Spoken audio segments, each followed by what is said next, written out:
Hello, everybody. Welcome to the Buckeye Weekly Podcast. I am Tony Gerdeman here, as always, with Tom Orr. Tom, how is it going? Tony, it is going great. We get to do a road trip for the second time this year. We get to go to Rutgers this weekend, and there's actually kind of an interesting week of college football. It feels like all of these weeks of college football are suddenly more interesting than they were in the past because there's just a lot less predictability at the top of the sport. And we're still in that mode where there's a bunch of undefeated teams, and we're in conference play, going on the road against familiar opponents. There are 5 games this week between undefeated teams. There's another 10 where undefeated teams are playing against teams that could beat them. And at least 5 or 6 or 7 of those are like Power Five or BYU, like legit Notre Dame, Cincinnati being one of those undefeated, where the national picture is going to change after this week a great deal. And teams that maybe were uh, pretenders, yet contenders because they haven't lost, like maybe an Ole Miss, where they sort of get found out, or maybe Alabama gets found out. We don't know. We'll talk about it, but it's going to be a very big week, and I'm looking forward to it. And Tom, a sneaky. Let's just get right to it. Talking about this weekend's games, a sneaky, interesting, fascinating game starts Friday night in the Big Ten, where number 5 Iowa, 4-0 on the season, goes to Maryland, also 4-0 on the season. Both teams undefeated, 1-0 in the Big Ten.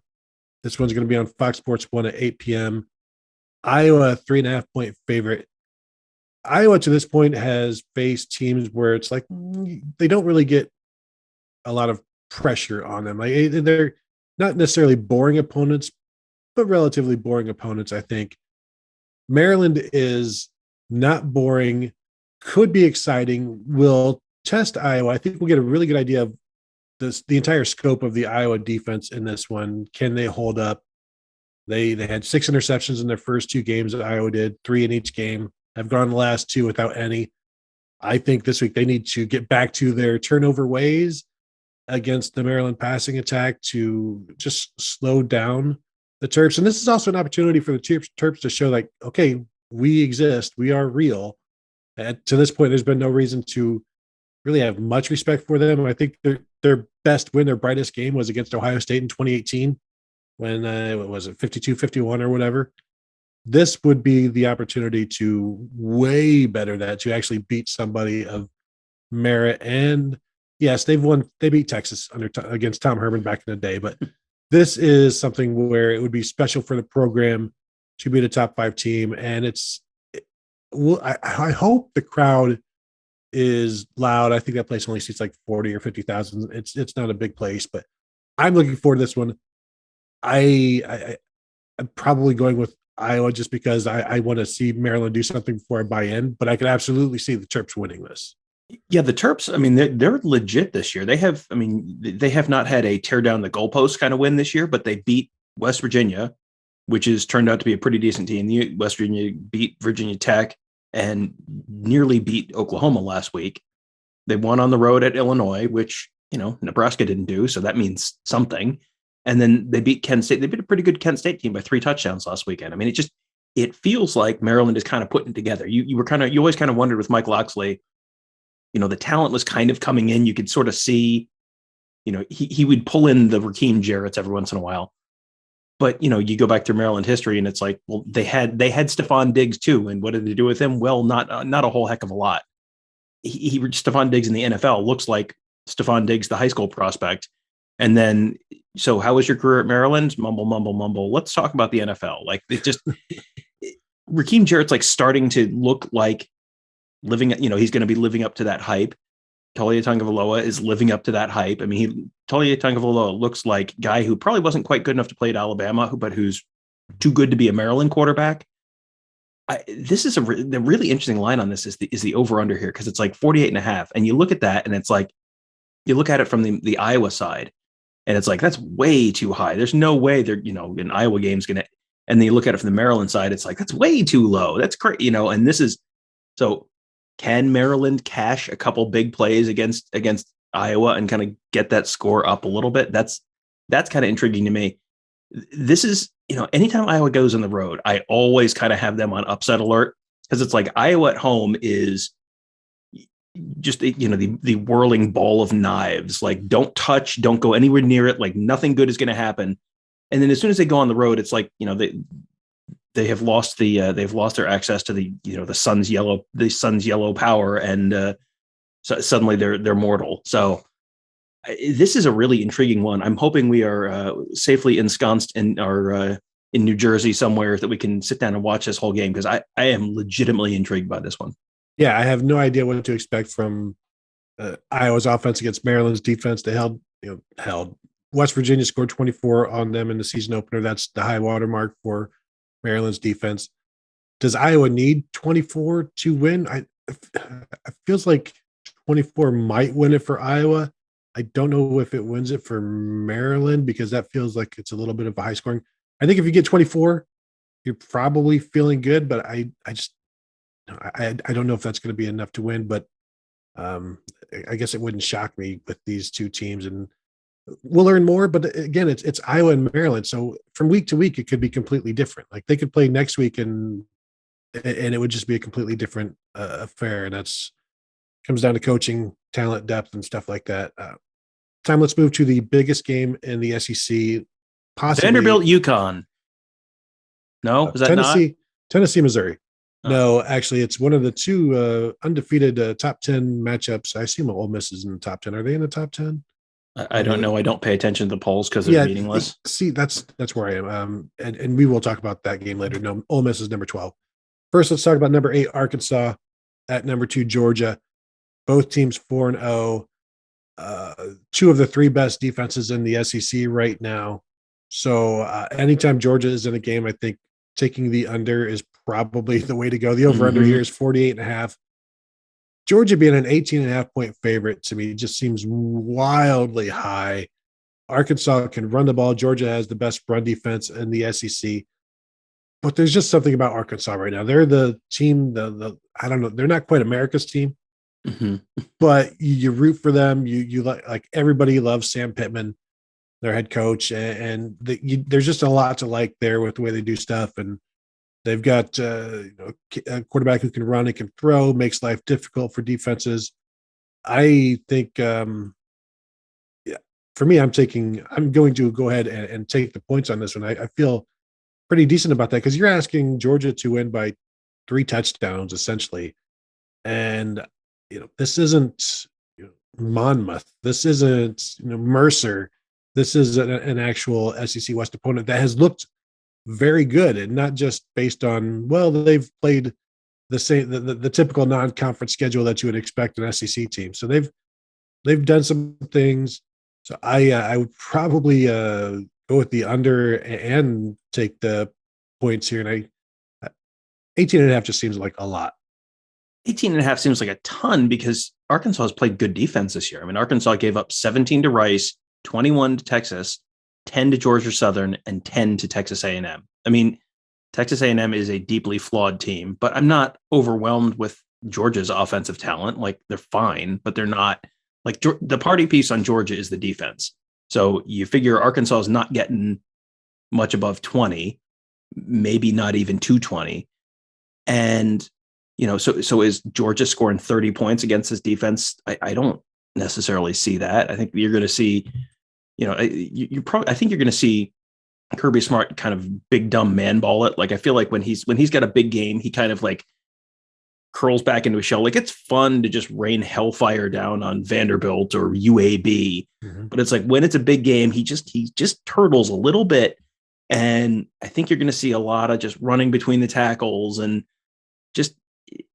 that feels very much like close, low scoring game. Not necessarily, Georgia wins by 3, but like a 1 possession game in the fourth quarter, or Georgia's up by 10 in the fourth quarter, or something like that, where, maybe they win by 14, maybe they win by 17.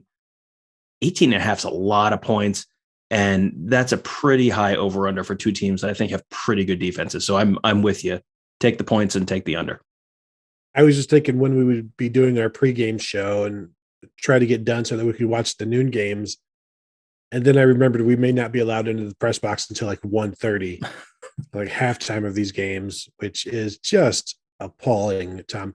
I know we've got to do this show about stuff that people care about, But I could just complain and complain about not being allowed into the press box until 2 hours before kickoff.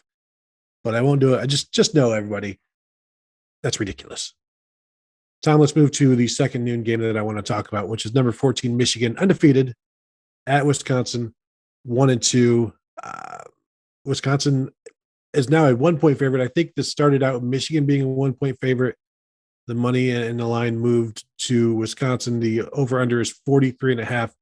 I usually have a pretty good feel for what a Michigan game is going to look like, especially against Wisconsin.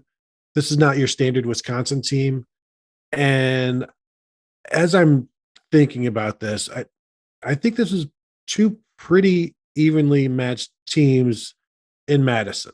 I would feel much better again about Michigan and Ann Arbor, where maybe it's a 10-point win or something like that for Michigan. I do expect the Badgers to be able to run the ball as well as Rutgers did. Rutgers rushed for 196 yards on Michigan last week. That's a lot for Rutgers. Wisconsin's running game has not been good, or not been great, and so maybe they do the same thing.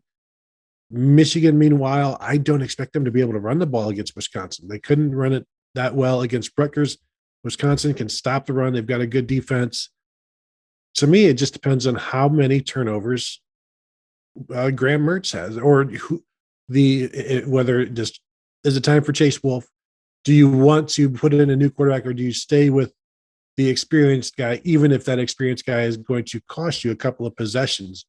Or also, Tom, this is a Michigan secondary that has not been taken advantage of yet. Can Wisconsin do that? Can Graham Mertz's arm downfield? I feel like if you go downfield, you're going to be safer than if you just try to stay in an intermediate where Graham Mertz has been inaccurate, passes get tipped. The further downfield you go, the fewer defenders there are, the less opportunity for mistakes. And that's kind of where I am. I don't feel great about the line. I would probably go with the under with these two offenses and these two defenses. How do you see this game going? Yeah, 43.5 is just, that's the over under. Like, that is insanely low. I mean, like, normally a low over under is like that. I mean, like the Iowa Maryland game, which is 48, like that's low. And we're going to get to an SEC game in a minute where the over under is over 70. So, I mean, 43 is like ludicrously low for one of these games. But at the same time, you look at it, you're like, yeah, I mean, I can kind of see that. Like, this is the resistible force against the movable object. Like, I'm not overwhelmed with Michigan's pass defense yet, but they really haven't been tested. But Wisconsin can't really test them. I think Michigan is going to struggle to run the ball against Wisconsin, like you said. But I don't think that you don't get the sense that they have a passing offense they trust, with Ronnie Bell out and with Cade McNamara just kind of being like just kind of a dude. I don't know that they trust their pass offense. This may just be a rock fight. I mean, you look back at last week's Notre Dame Wisconsin game, which ended with Notre Dame hanging like 1 trillion points, but it was 13-10 Wisconsin early in the fourth quarter. This feels like this is going to be like another, it's 17-13 with 5 minutes to go. And I don't know who's winning, but this is a week when I think this is the week we learn what Michigan is, if Michigan is for real. Because Wisconsin, if Michigan is what Michigan fans are starting to maybe think that they are, they should beat this Wisconsin team, because this is not a dominant Wisconsin team. This is not a Wisconsin team that can just mash you on the ground like they have in the past. I mean, that's always been what Wisconsin has done. It's just like ground Michigan's interior defensive line into dust and just run over them for 60 minutes. This is not a Wisconsin team that can do that. They don't have a passing attack that's fantastic. Their defense is good. It's not unbelievably good, but it's good. If Michigan is what Michigan fans are sort of thinking and hoping that they are this year, this is a game Michigan has to win. If Michigan does not win this game, that's when, okay, now you're on the trajectory to 9-3 or 8-4 again. Like, this is a swing game. If Michigan's going to win the Big Ten, you have to win this game.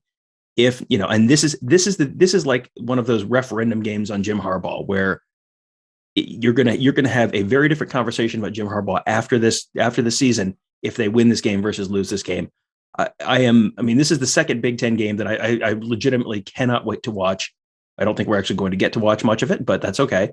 This is going to be like really, really intriguing to see how this all plays out. I just went through and looked at Jim Harbaugh's history as a road dog, and I did not find a single win. And not that you should obviously win games on the road that you are an underdog at, but I think there's probably 8 examples here, and has not won any of them by my count on my Phil Steele magazine as I was quickly scanning while you were talking. That's at Michigan. He did it in Stanford. He has not done it at Michigan. Yes, correct. And so it feels like what Wisconsin does defensively is like what Michigan does offensively does not lend itself to doing it against Wisconsin, and they're going to need something out of Cade McNamara. If Graham Mertz was safe with the football, if you tell me that Graham Mertz throws no interceptions or no turnovers, I'm taking Wisconsin. I don't know that's if that's a possible thing right now, and so I'm with you. Though, like I see 20 to 17.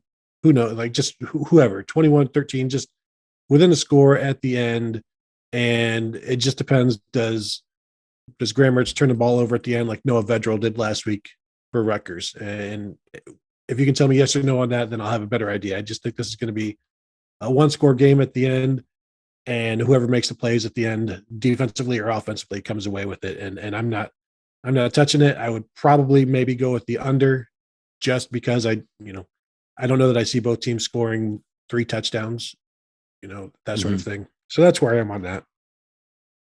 Let's go to Tom, the biggest game of the week, not involving any Power 5 teams technically. You can go ahead and consider Notre Dame a Power 5 team if you want. I do not, because they are not in a conference. Number 7, Cincinnati, 3-0 on the season. At number 9, Notre Dame, 4-0 on the season. On NBC, of course, that's a 2:30 kick. Cincinnati, a 2-point favorite, over under 50.5. The thing, these two teams are, they have something about them. Like Cincinnati has something where they go and win games at the end. Notre Dame has something where teams end up losing games at the end against them.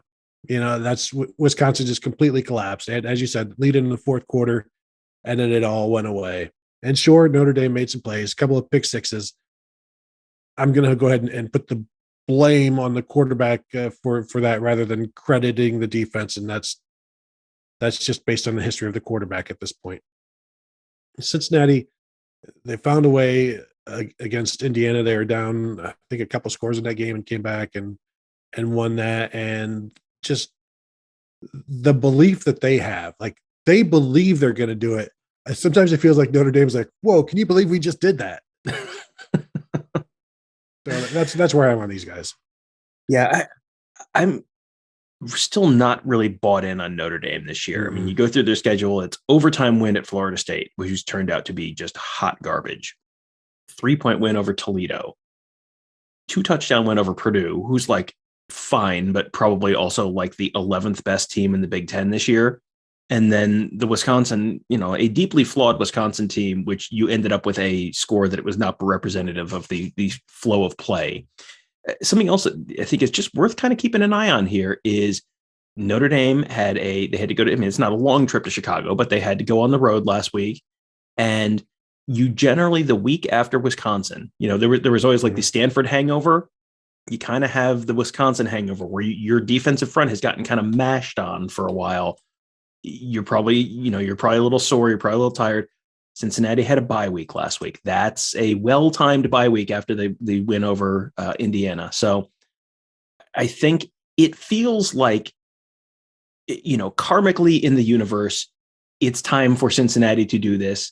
Everything is sort of shaping up for this to be the year that a non-power team makes the college football playoff. The ACC is basically dead at this point. The Big 12, like everyone in the Big 12 looks flawed. The Big 10, the Big 10 is going to have someone because there's enough good teams there, but the Big 10 is not going to get 2. The Pac-12 is like Oregon or bust at this point. So it feels like this is a year when, if ever there's going to be a non-power team that makes the college football playoff, this is it. Cincinnati has, they're already ranked 7th. They've got a good road win over Indiana. You add a good road win over Notre Dame, and then they're kind of on cruise control the rest of the year. They Temple at home, UCF at home, at Navy, and Navy is terrible this year. At Tulane, Tulane's not great this year. Home for Tulsa, at USF, home for SMU. That could be a little interesting. And then at East Carolina in the American Championship, which is I don't know who are they playing. Are they playing SMU again? Maybe. I mean, Everything's going to be in their home. The tough games are at home. Yeah, the tough games are at home. Yeah, your road games are at East Carolina, which is terrible, at USF, which is terrible, at Tulane, which is not very good, at Navy, which is terrible. This is it. This is your last tough road test of the season. So it feels like it's all shaping up, which means this is definitely a Brian Kelly pulls a win undeservedly out of his butt game. Like you really want this for Luke Fickell. Like you really want this to happen for Luke Fickell. You can see it happening. It's all coming together. And this is when you get some just Notre Dame nonsense. And then they pull it out in the end.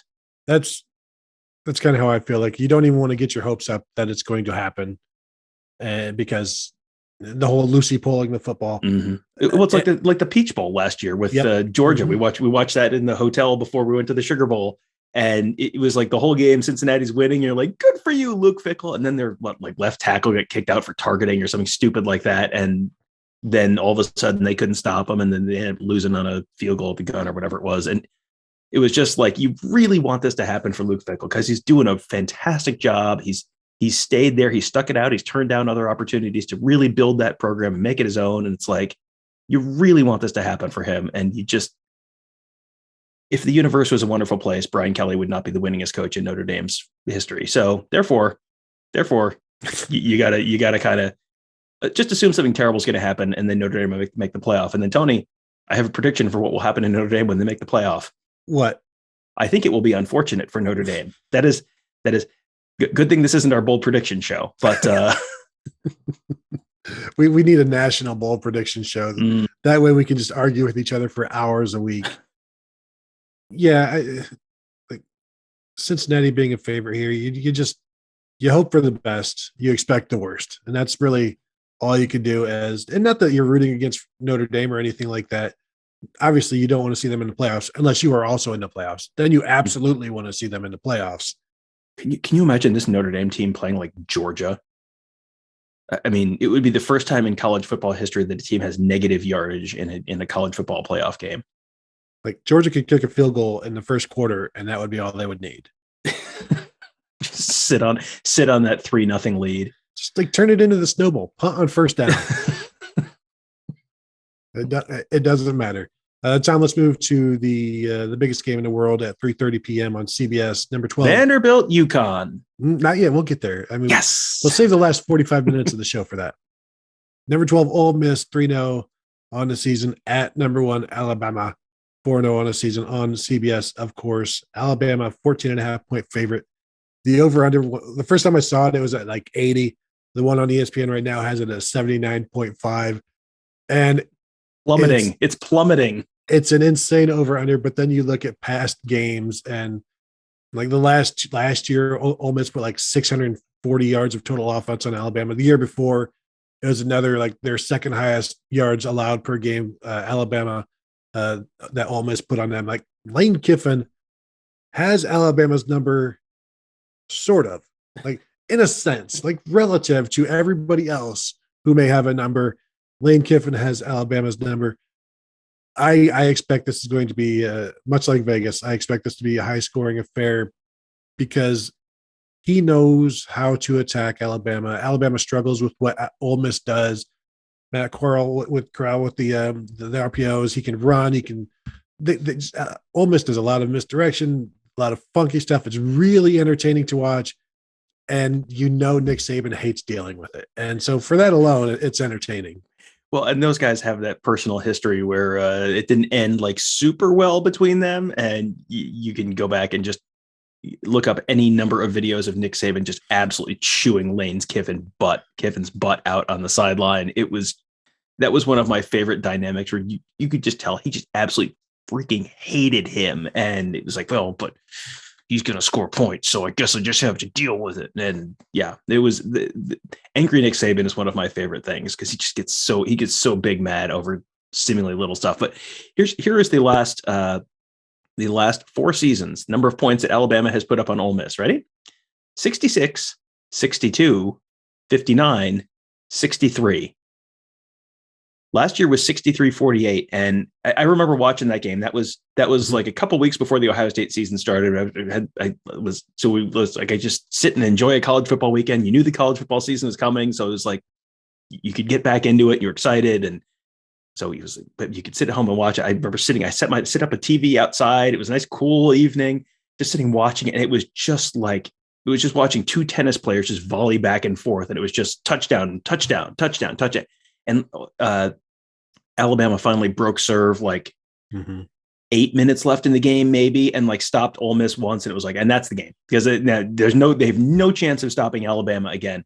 I don't think this Alabama offense is nearly as good as last year's Alabama offense. I don't know if they get into the 60s again, but I mean, I would assume that Ole Miss is going to put up 40 something points. I mean, 80 is just a stupid number. 80 is a stupid, irresponsible number. And I'm still looking at it going walk me through the scenario where that doesn't go over. And I think Ole Miss is good enough that 14.5 points, betting against Alabama is just the best way to feel like an idiot. But 14.5 points feels like a lot of points, And I think this Ole Miss team is pretty good. They beat Louisville week 1, and then Austin P week 2, and then Tulane week 3. So they haven't really had anyone super impressive, but they had a week off last week to prepare. Lane Kiffin's cooking up some absolute nonsense for this game. He's going to do Lane Kiffin's going to, whatever Nick Saban told him, don't you ever run that play again. Lane Kiffin is 100% going to score a touchdown off that play. That'll be the play where Lane Kiffin calls it and throws his play sheet in the air before the pass is even thrown. That is 100% happening, and I am so here for it. I love college football's great trolls. Yeah. Lane Kiffin is like the spiritual successor to Steve Spurrier. He's just going to say some stuff just to tick you off. He's going to act like a jerk, and it's man, I am here for it. He's in such a good place too at Ole Miss. I mean, they work well together. They're appreciative of winning, unlike Tennessee, where it's no, we're supposed to, even though we don't know how anymore. Ole Miss appreciates them, and maybe they haven't had the best schedule, but there's a history there, a track record with what Lane Kiffin does, where you think somebody's going to score 52, somebody's going to score 41, something like that, and Alabama probably comes out the winner on that one. I think Ole Miss is the only team in the nation in the top 10 in passing yardage and rushing yardage. So that's some good balance for them.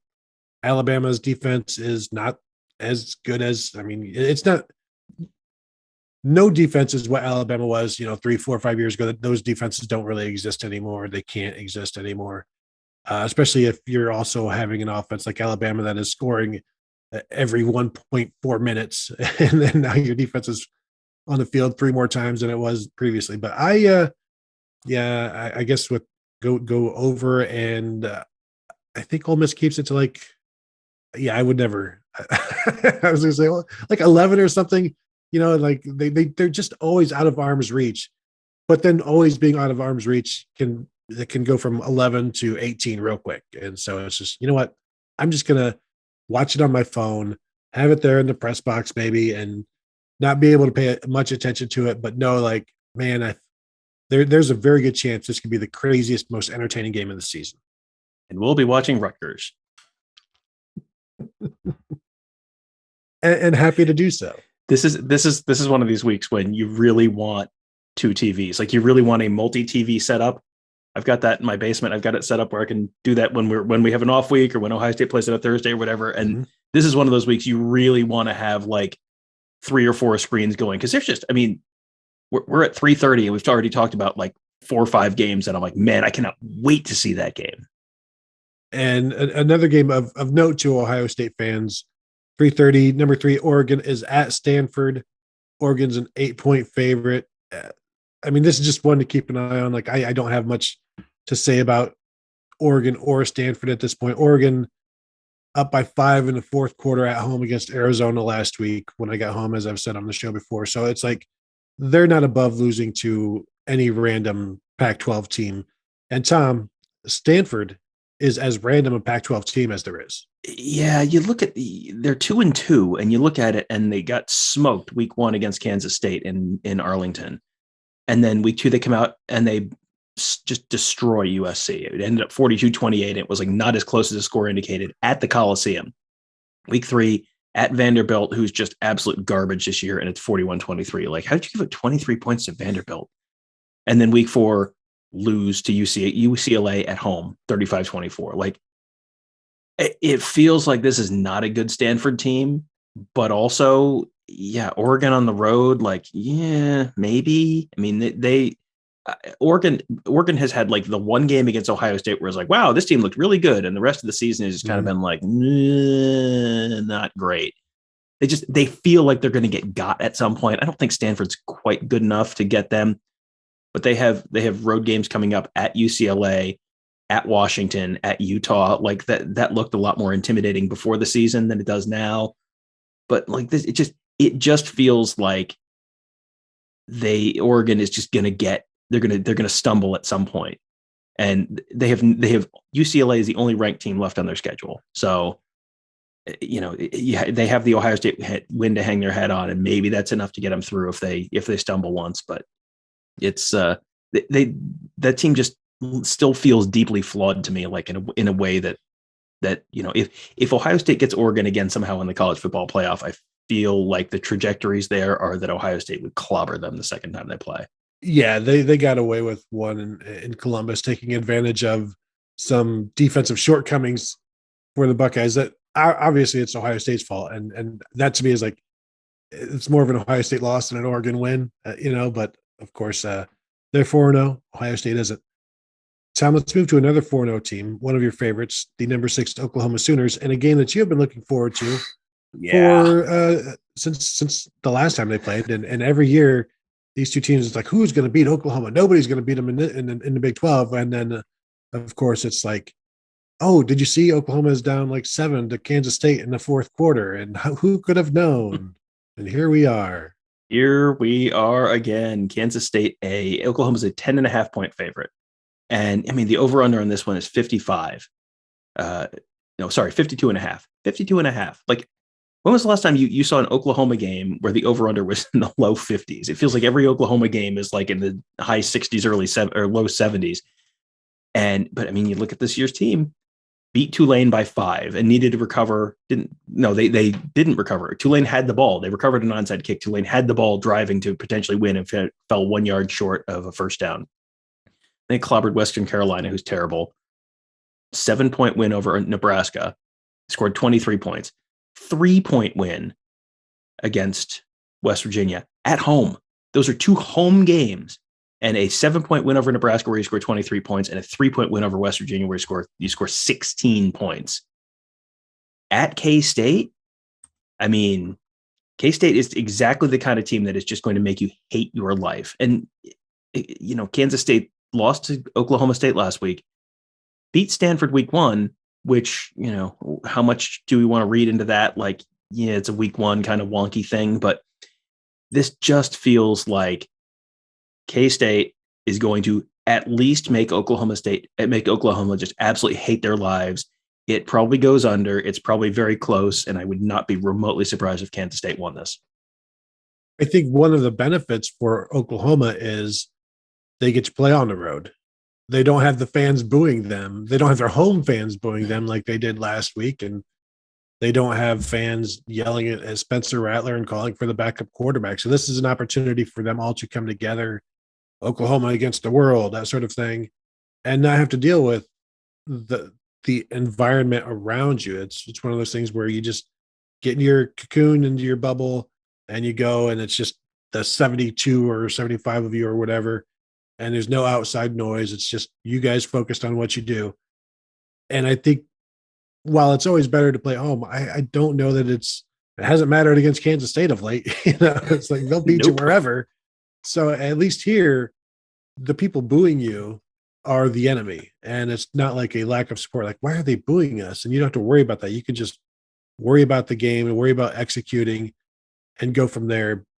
But I mean, at this point, 10.5 on the road for Oklahoma against a decent team, I'm always going to take the other team, because at this point, show me that you are something other than what I've seen to this point, and you haven't. So, and Kansas State won 48-41 in Manhattan 2 years ago and won 38-35 in Norman last year. Like this is a team that believes it can beat Oklahoma. Oklahoma, I think, is a team that's got its confidence a little shaken. And it's, when you're going up against a team that's beaten you twice in a row, you can get the here we go again feeling like that. And I think that's something you gotta, if you're already a little shaky, that can just make that worse. And the crowd is going to feel it as well. So Tom, we can touch on the 3:30 kick between Ohio State and Rutgers. You can listen to yesterday's show if you haven't already for a deeper dive on that one. Really, to me, I'm interested to see what Rutgers looks like. We know they're not going to stop. They're going to keep coming at you. So I just, no matter how many death blows Ohio State throws at it, Rutgers won't stop. So it's just, you just got to throw as many as you have, and then know that Michael Myers is going to keep getting up.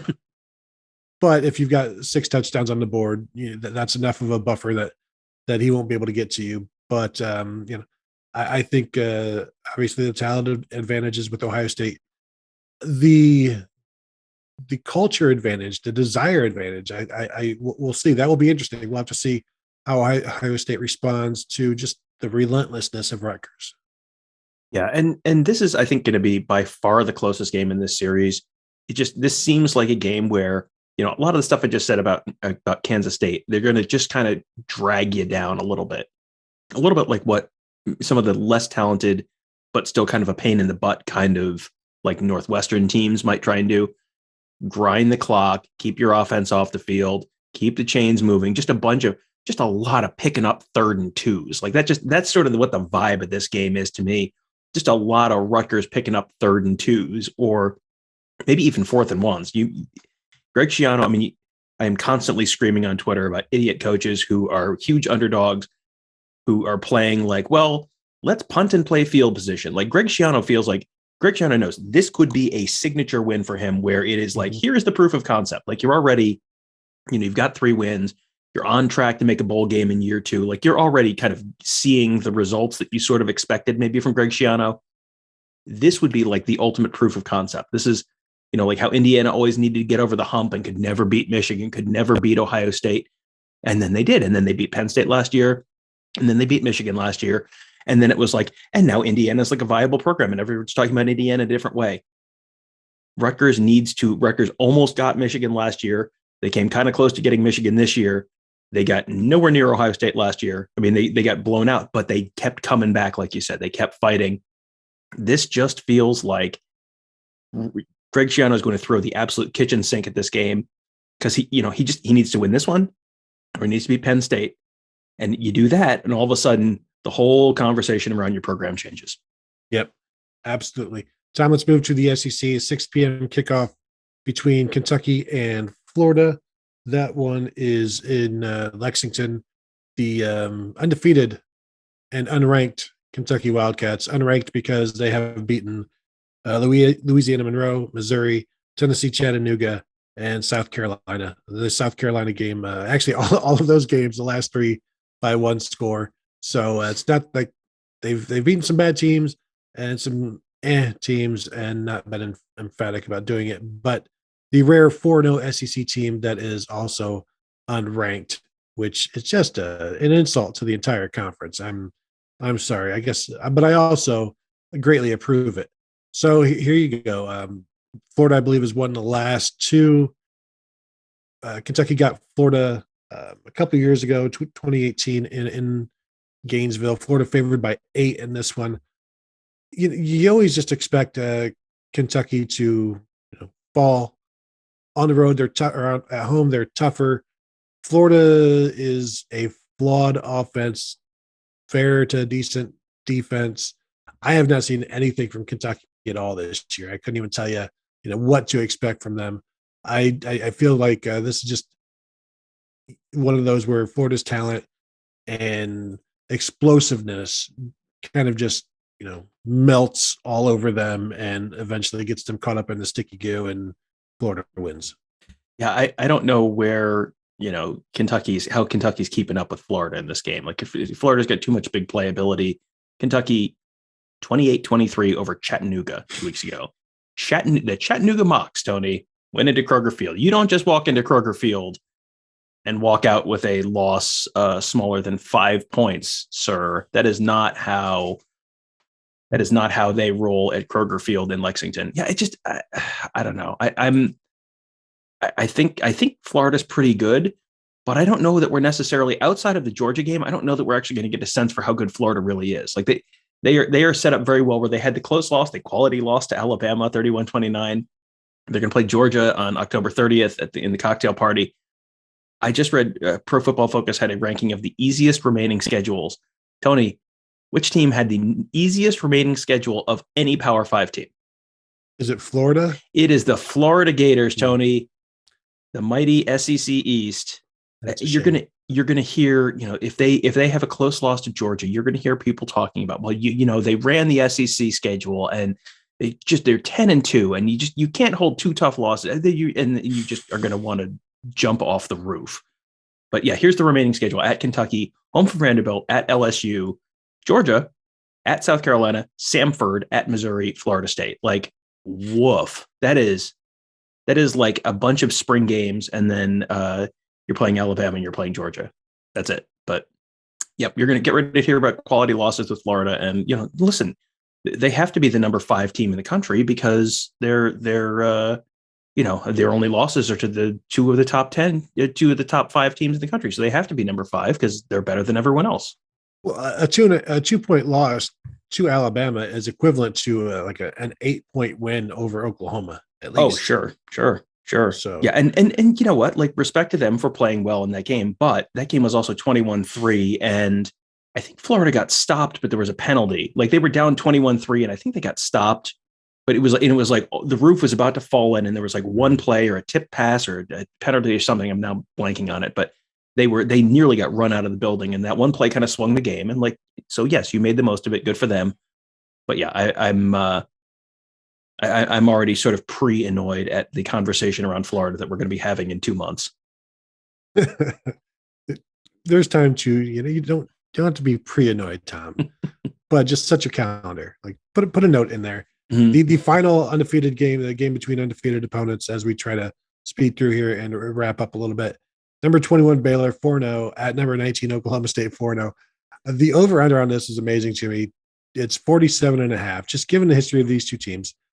Also, the fact that both teams are 4-0 and the highest they can get ranked is 19 tells you how little people view either of these teams. And when we talk about who's still alive in the Big 12, it's like, well, obviously Oklahoma, but Baylor and Oklahoma State, for one, they're going to knock each other out. And also, neither of those teams are going undefeated this year. So it's like, yeah, we don't actually need to talk about them, but they are both undefeated. And while it looks like this will be a quality win, whoever loses is going to be unranked. So it's not going to be that much of a quality win, but it's at least somebody's going to be knocked from the undefeated ranks.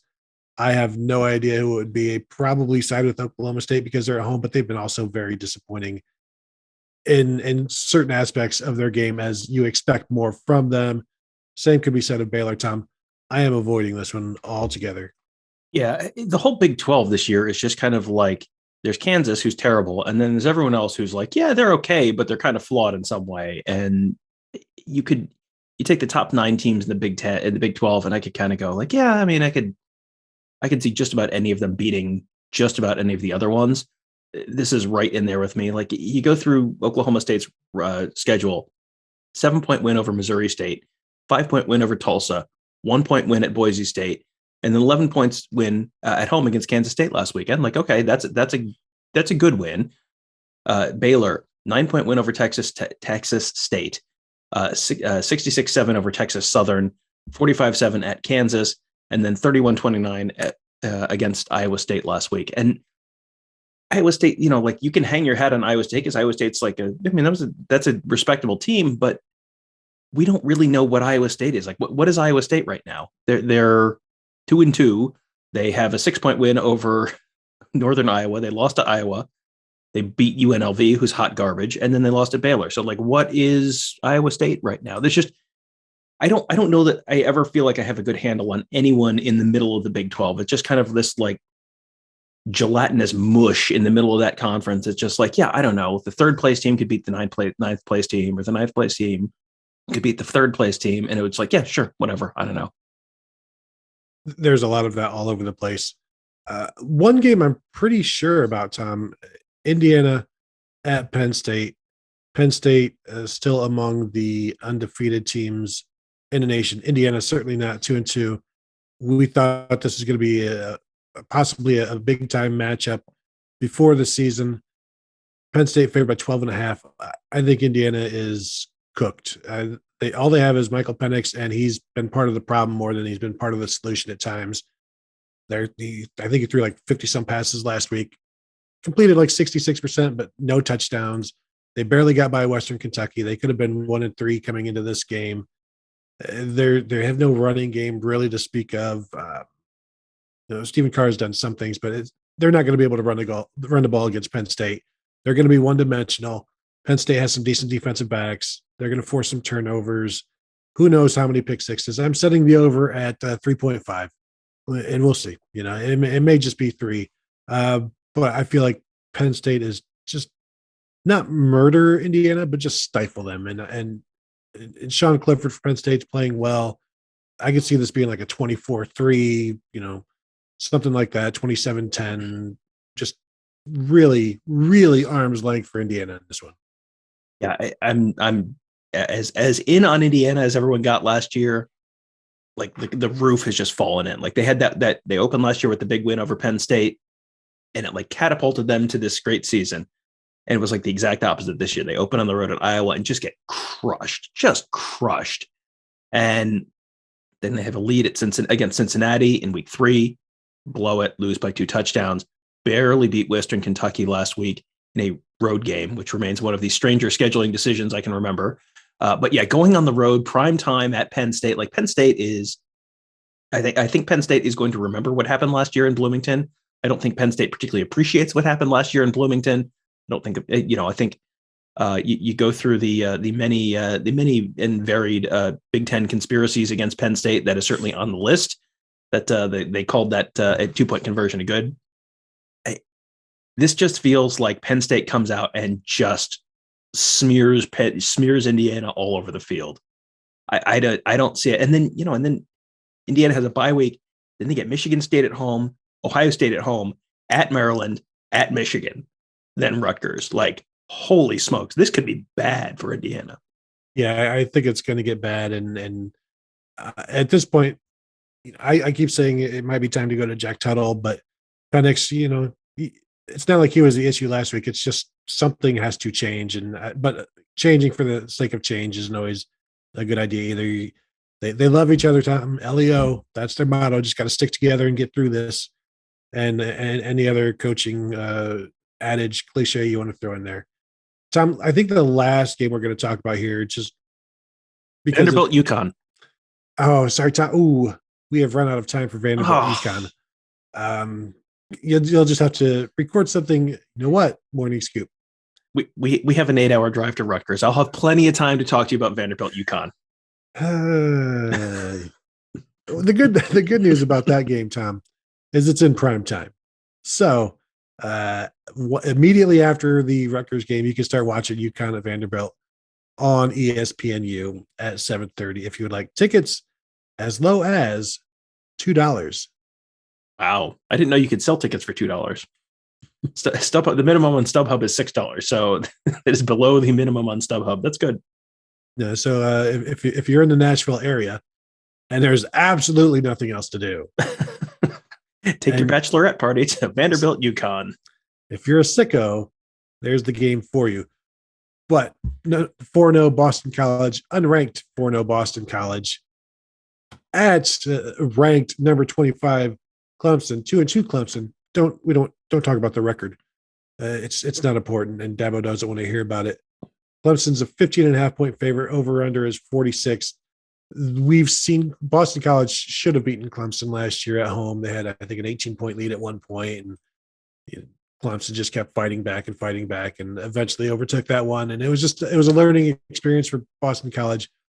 They are much more well-equipped now, just in terms of the experience. I don't know that Phil Jurkovec is going to be ready this week yet. He's missed the last 2. I don't even know that you would put him in at this point. against the Clemson defense that is very good without Brian Bresee for the rest of the season.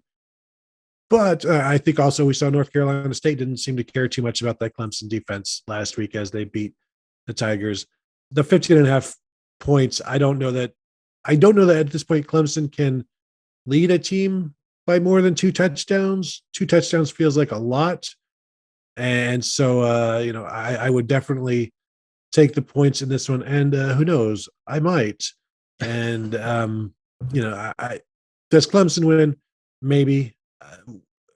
It's a home game, so I'm going to assume they do, but I don't think it's going to be easy by any stretch. This was one where I looked at the line. I was like, what am I missing? Like, this is too easy. Why is Clemson favored by 15.5? What do I not know here?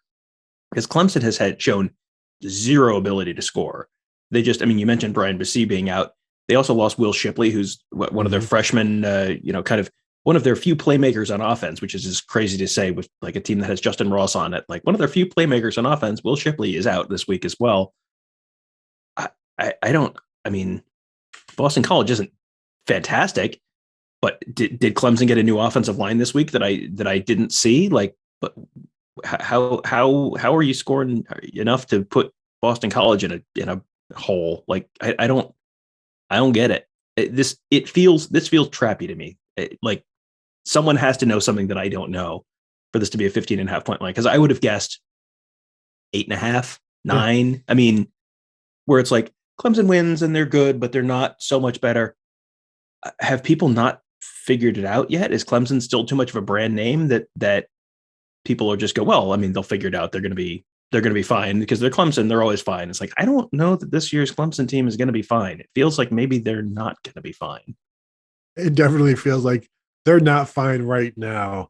And, you're just looking like without Will Shipley, their leading rusher is DJ Uiagalelei, and their top running back other than him is averaging like 23 yards rushing a game, 4.7 yards per carry. And it's not like Will Shipley was doing great. He's rushed for 211 yards in 4 games, under 5 yards a carry. Like they're not throwing it well. They're not running it well. And Boston College is a solid team. And so I think this is going to be, these two teams are going to be glued together a little bit. It'll be hard for one to get away from the other in that one. So I like that to be closer than the 15.5 or whatever. Any other games that you want to take a look at, Tom, before we get out of here, other than Vanderbilt and UConn? I just instead of looking at another game, I just want to run through the rest of Clemson's schedule, and you tell me where it is that they get a signature win that vaults them back into the college football playoff conversation. Ready? Boston College at home, at Syracuse, at Pitt, Florida State at home, at Louisville, UConn at home, Wake Forest at home, at South Carolina. You said UConn? I did say UConn. Yes, I did. There's nothing there. That's why their only loss that they could have had is Georgia. You can't lose in conference. And of course you can't have a second team and a second loss, one of those losses being in conference. I know this is going to be a crazy year, and there very well could be a 2-loss team in the playoffs this year. I don't see how it's Clemson at this point, other than, you know what? Hey, they're still ranked 25 for no reason at all. Yeah. I looked at that and it's like, did Dabo put him 11th on his, like, how are they still 25th? What are they? Here is their resume. Ready? Lost to Georgia without scoring, 10-3 in a terrible garbage game. Lost at North Carolina State in double overtime. Beat Georgia Tech 14-8. Beat FCS South Carolina State 49-3. Walk me through the resume point, which makes them a ranked team there. It's just, we know they're good because it's Clemson. And again, it's that they lost to the second best team in the nation by a score. That's pretty good. It's being treated as a win at this point. That is their best win, is they lost to Georgia at this point. That's the only reason. Like, well, they played them. Yes, they played them, but they lost. And they've also lost since then, and they haven't beaten anybody of note. Where is the value in what they have done to earn this ranking? And it's just, we don't deal with rankings, you and I. Like, I don't look at them, but it's also sometimes it's okay to ridicule them as well. Yeah, they're basically an SEC team at this point. Like, well, they haven't beaten anyone, but have you seen the teams they've lost to? ACC. I don't think that is an actual chant, and I may be the first person to have ever chanted that. So look at me, trend setting, as everybody expected. Anything else, Tom, before we go? I think we're good. We're ready for Rutgers. Can't wait. Ready for Rutgers. Hashtag ready for Rutgers. Maybe even a bumper sticker. I'm now the first person in history to say that. So making history today on the show. All right. This is pretty good. That will do it because, no more history needs to be made here today. We've done enough history for the both of us because we've both done history. So there you go. So thank you guys for tuning in. As always, thanks for just being part of what we do here. As a reminder, check us out at buckeyescoop.com. If you're not yet a member, now is a great time to become one. If you are a member, obviously, we appreciate that and look forward to talking to you on the Ask the Insiders message board. You can also find us at youtube.com/Buckeye Scoop for all of our videos, podcasts, interviews, streams. And we'll be doing some streaming from New Jersey this weekend. So look for us there. Just subscribe. You'll be notified when we go live. You won't have to miss anything. I am told, Tom, we will also have an episode of Scoop Eats at some point this weekend that we were hoping to shoot from a very special location somewhere in the New Jersey area. I'm hoping it is not the Pine Barrens because one of us might get lost. If you have not seen one of the best Sopranos episode, the Pine Barrens, but that's neither here nor there. Yes, looking forward to a nice big New Jersey sandwich. That'll be delightful. I can't wait. Now I'm just imagining us being stranded in a car in the Pine Barrens and me sneaking ketchup packets, and then you and New would be like, Superman, you're hiding ketchup from us? And it's like, well, yes, of course I am. Who are you talking to? Anyway, that will do it. Thank you guys for tuning in, and we will talk to you later.